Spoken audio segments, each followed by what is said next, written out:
पल्ले रे गांठ बांधे जेड़ी लाख रुपया री बात।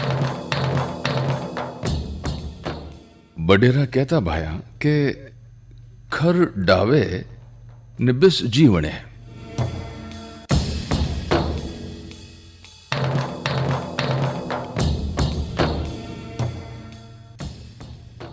खर कहवे गधे ने। यात्रा करती टाइम या घरों बाहर निकलती टाइम या किणी भी शुभ काम काज वास्ते घरों निकलती बखत गधो तो डावे मिले और सांप जड़ जो विषैलू जंतु है, जहरीलो जानवर है, वो जीवने मिले तो बडेरा ने चोखो ने शुभ मानता है कि खर डावे और बिस जीवने।